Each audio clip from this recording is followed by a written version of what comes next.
পাখিটা রোজ ভোরবেলা এসে ডাকত। তার নামটা ঠিক মনে নেই, রোজ ডাকত।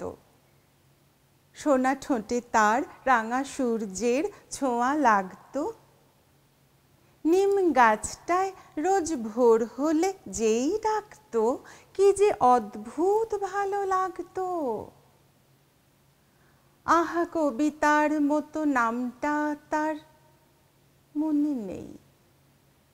কাঁচা সোনা রং কুঁড়ি ফুটতো চাঁপা বনে যেই, ভোরে ব্যঙ্গমা এসে ডাকত, ঘুম ভাঙলেই মন পাখিটার ছবি আঁকত।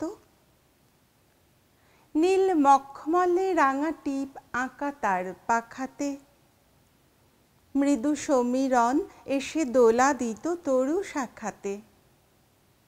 পাখি ডাকত, সেই ঝলমল রাঙা আলোকে, তার ছায়া কাঁপা নীল পালকে, যেন মখমলে নীল সাগরের মায়া কাঁপত। পাখি ডাকত। নীল পাখিটা নয় পাড়াগাঁর, নয় শহরের, নয় আকাশের, নয় মরুভূর, নয় পাহাড়ের, নয় এদেশের, নয় বিদেশের। তার ঠিকানাও কেউ জানে না, কারো পিছু ডাক শুনে পাখিটাও পোষ মানে না। তবু ভোরবেলা এসে ডাকত, ঘুম ভাঙলেই মন পাখিটার ছবি আঁকত।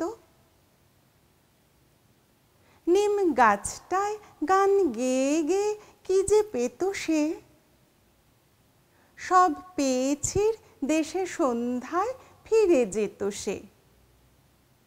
সেই পাখিটার গান শুনতে খোকা খুকুরাও ভালোবাসত।